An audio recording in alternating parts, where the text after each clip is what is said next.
going to the website seleniumhq.org.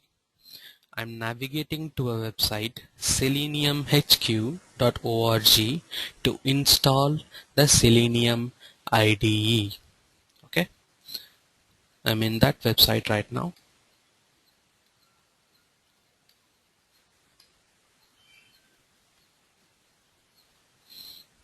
I'm clicking on download tab.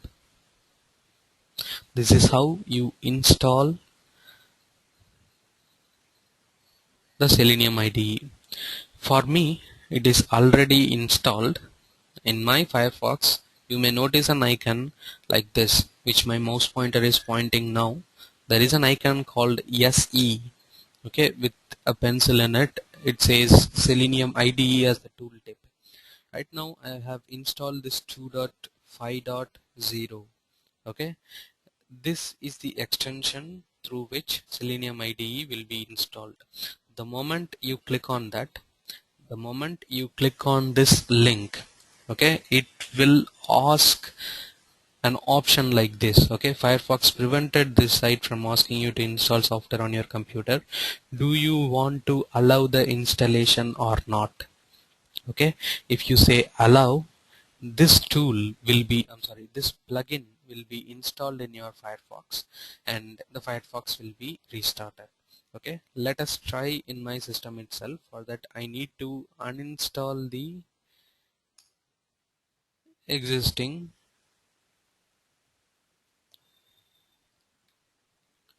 tool. I'll say remove. I'm just removing my Selenium IDE. Okay,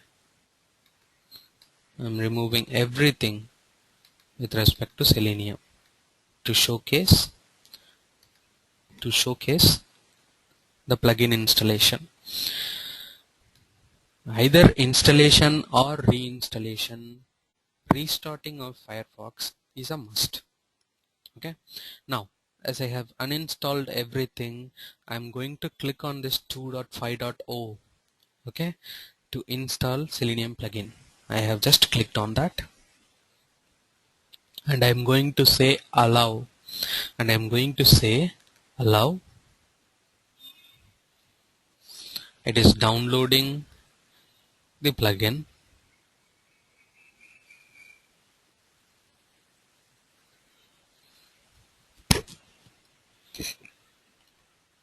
Now there is an option. Okay, these are all the things which gets installed with your IDE. You may ask, hey, I noticed this one, Selenium IDE is fine for me, but what are these things? What are these formatters anyway? These are the formatters through which we develop our code. Okay, we will see this in more detail when we have the IDE window in place. Okay, now right now consider these things as code formatters. Okay, for each language specified Java, C#, Python and Ruby, there are formatters through which the code can be developed. Okay, so we need everything for us to have our automation testing framework. Now I'm going to say install now. As usual, it asks for a restart. I'm going to click on restart. It has been restarted.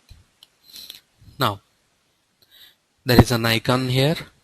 There is an icon in the right top corner of your Firefox window, and you can also open Selenium IDE through Alt T.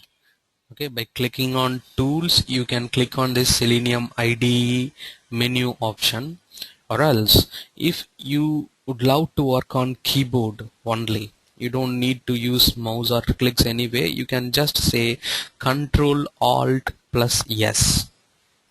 Okay, as specified here, as specified here, Control plus Alt plus S will open the Selenium IDE window.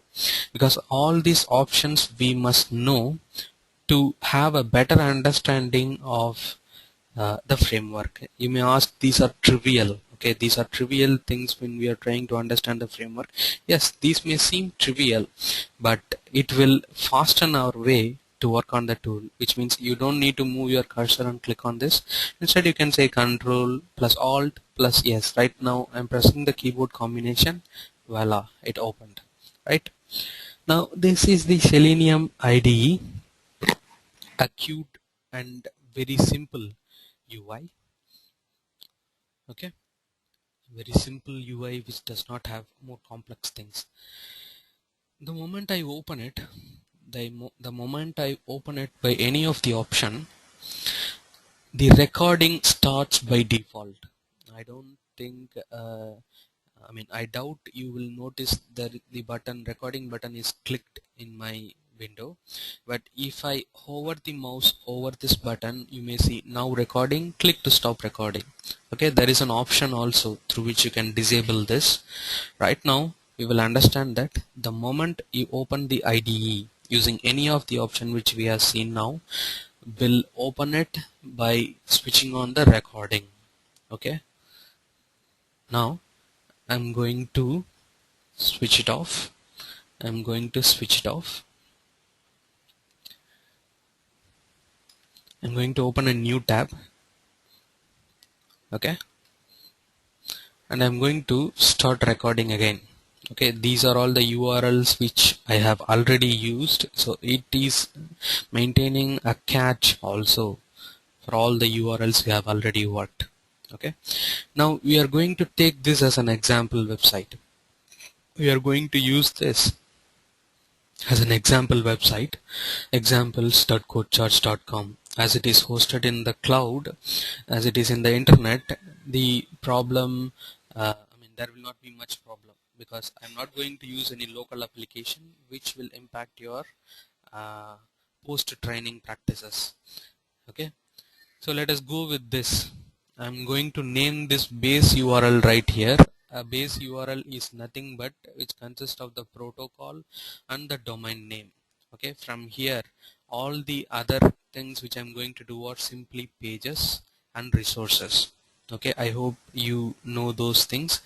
This is the base URL. Okay, inside that there will be a web archive through which all these contents will be delivered from the web server. Okay, now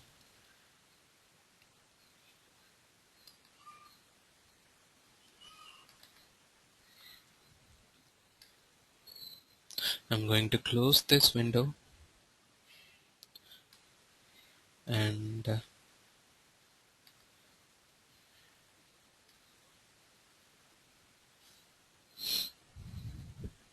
Mr. Hernandez, I'm not getting your question. What is that you ask by sample page?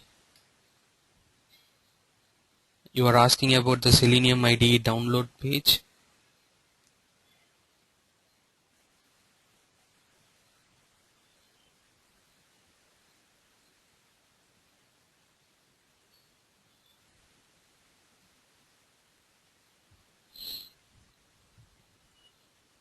Yes, we can record it. We are going to do it right now.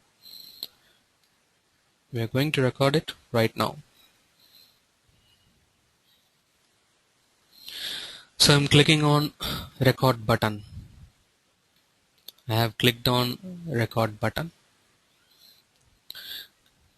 I'm going to click on the URL text box and I'm going to say http://examples.codecharts.com.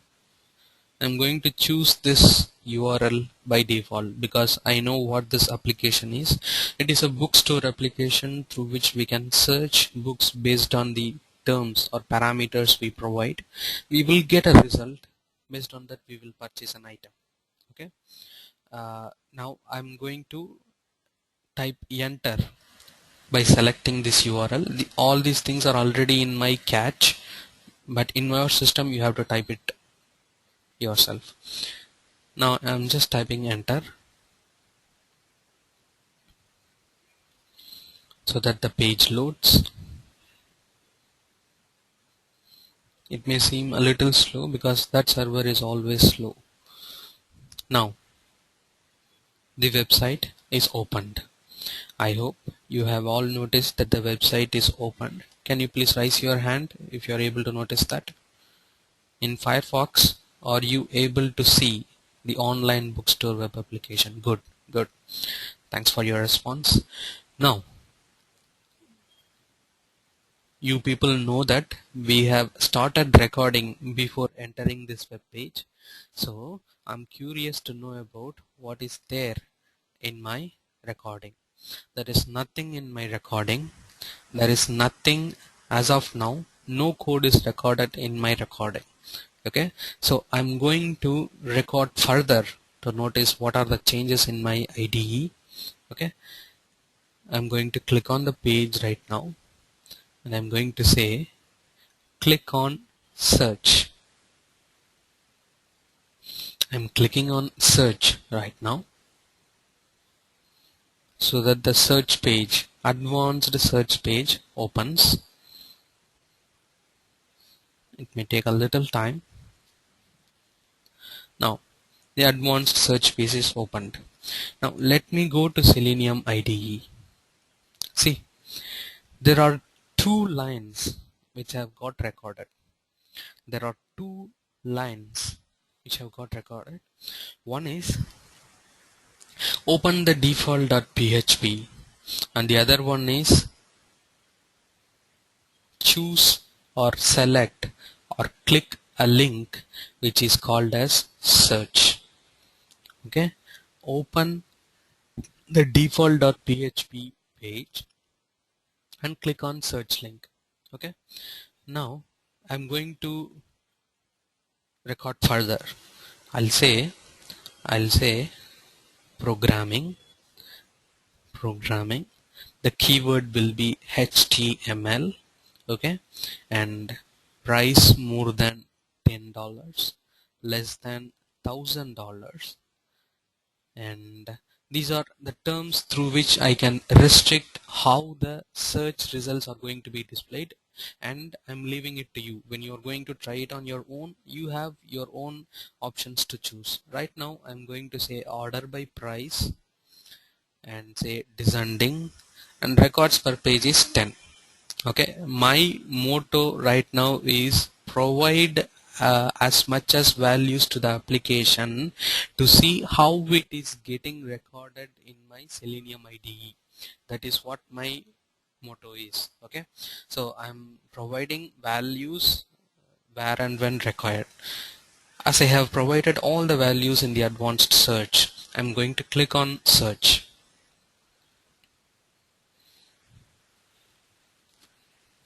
I just clicked on search.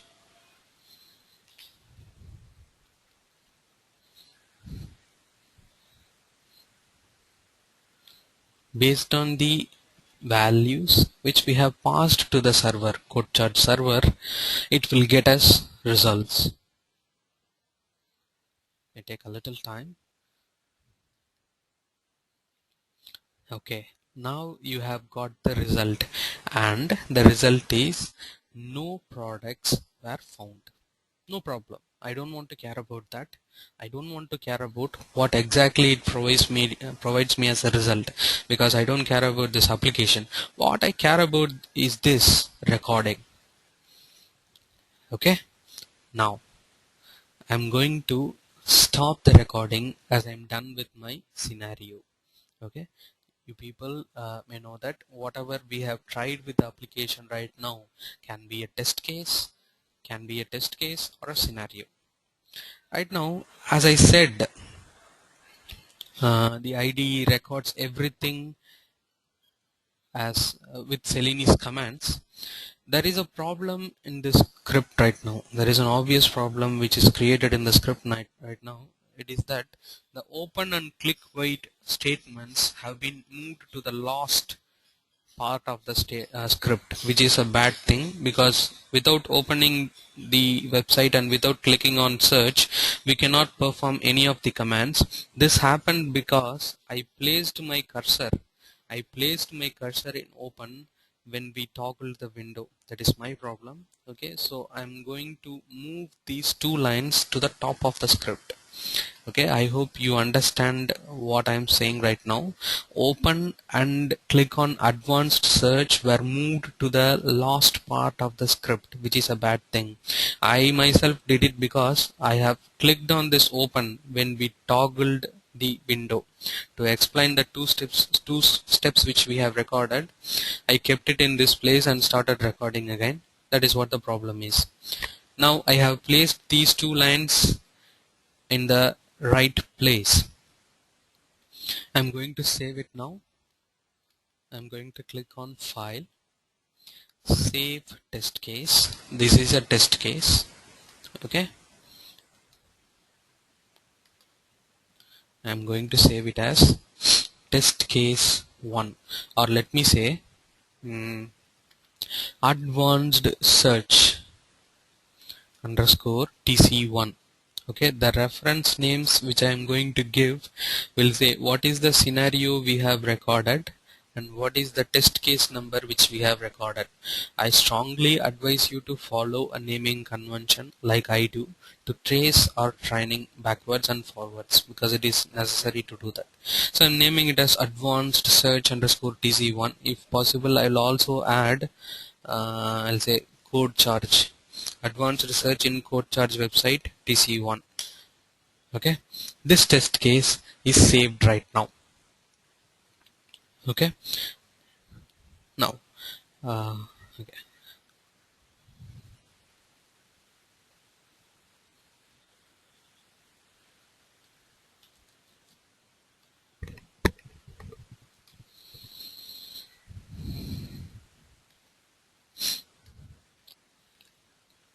And this Selenium IDE, okay, you have in the bottom of the IDE, let us see a little bit of IDE first, and then we will start executing the script, because the log will play an important role when we try to execute the script.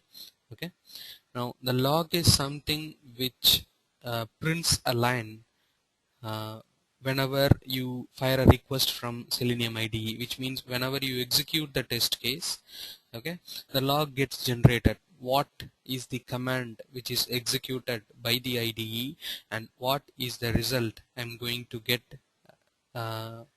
what is the result I got from the server, or are there any errors? Okay, all these things will be printed in the log. Now, as we are going to use this Selenium as an open source tool, we must understand the importance of logs, because if there are no errors and our scripts are working fine all the time, we do not have any problem. If, okay, only if there are any errors, okay, which gets created in the middle of the script or in the middle of the execution, then we will always rely upon this log, because log is the starting point when we try to analyze an error or a misbehavior which has happened. Okay, so do not think that log is a lost priority. It is the higher priority always. Okay, and it leaves trace for us. Tracing our footsteps is an important step, and logs help us to do that. Now, the next tab, reference. For each command you see here, for each command you see in this table of the script, you are getting a help in reference tab. Right now it is explaining about open command. The command column which you see in this table are all belong to Selenium commands. Okay, now in this reference it says the function name is open and an URL can be passed to it. The function name is open and an URL can be passed. That is what we have done right now. Okay, we are passing a part of the URL, which means /store/default.php. Okay, and you may ask what is the what happens to the first part of the URL that is specified as base URL, because base URL will always be used in the script. Okay, the targets can be attached to the base URL and they can be fired to the server. Okay, uh, are we good till now?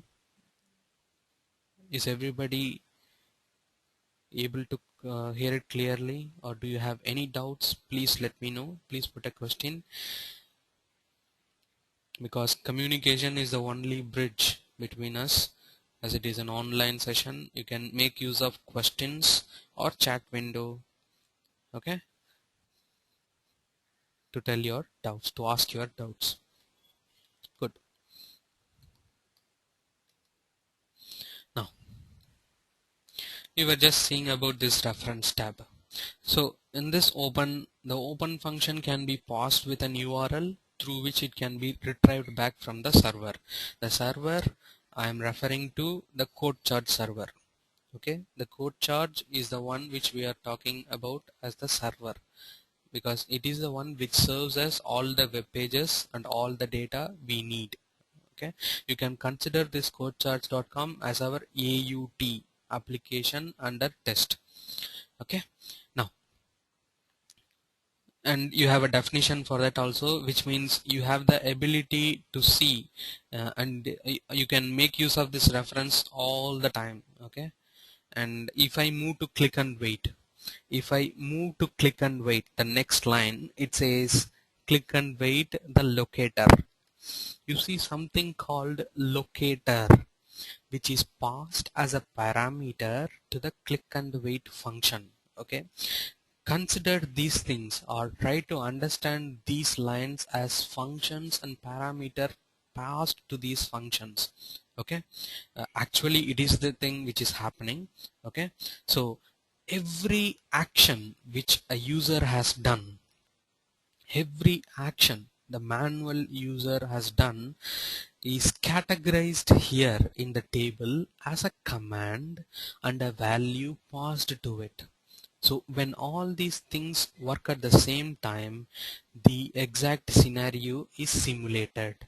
Okay, open the store/default.php, which means it is like a virtual user getting into the system Firefox and types an URL which navigates to the examples.codecharge.com/store/default.php. Then the user clicks on search. So all these statements are documented to simulate the user scenario. Okay, now we are providing something called locator. A locator is something which is given to an object to identify it in runtime.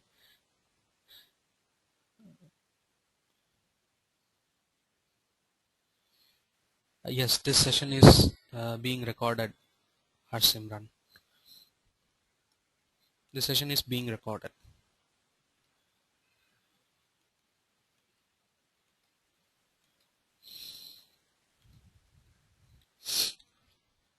Now I'm sorry, I was explaining you about the locator. Okay, understand these things very clearly. Okay, locator is something which is used to identify an object in runtime. Okay, we all know about object repository, okay, in QTP. Okay, I hope everybody knows about that. Sorry, I'm presuming everybody knows about object repository, because it is the best feature in QTP. What it does is it stores everything which the user touches, okay, which the user uses, okay, and stores it in a repository, or let me say database. So whenever that object name, the logical name is called, it tries to identify that object in the browser in runtime based on the values provided, like is it a button, okay, is it what is the width and height, what is the class name. So those are basic things in QTP through which an object is identified.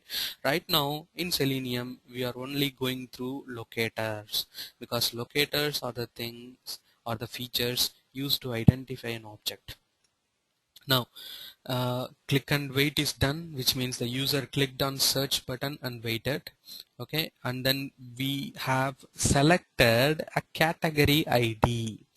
We have selected a category ID. A category ID is nothing but this drop down list. This is the drop down list through which we chose programming. Okay, through which we chose programming. Right now, these two lines did not have a value or a parameter, as we call it in automation testing. We call it as a parameter which is being passed, okay, to a to give data to the server. It is like a data to the server. Now the first two lines did not have it, the third line had it. Select name is equal to category ID and value was programming. Okay, the value which was provided was programming. Okay, now with respect to the third statement, okay, as we have understood this third statement, all these succeeding lines are recorded, which means each one has a locator and what has exactly happened in the locator. Did we pass anything? Yes, we passed a value to the server. If yes, what did you pass? And that is what you see right here. HTML, price less than, I'm sorry, price greater than 10 and price less than 1000.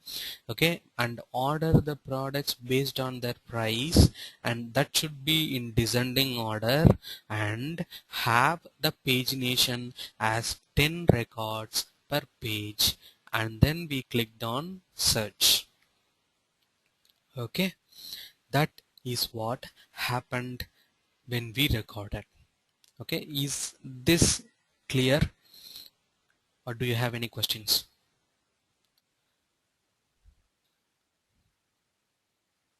If clear, please raise your hand. If you have any question, please post it in the questions box. These levels are very important when you are getting into a framework. Okay, all these Selenium commands will be implicitly mentioned when we are designing a framework using Java. Okay, I'm saying Java because Java is the one which everybody uses, because Java is platform independent. It does not rely on uh, any prerequisite, and it is free to deliver. I'm sorry, free to redistribute. That is why the .NET C# and nothing is used. Java is always used when we are going for Selenium. You may ask why Python and Ruby are not used.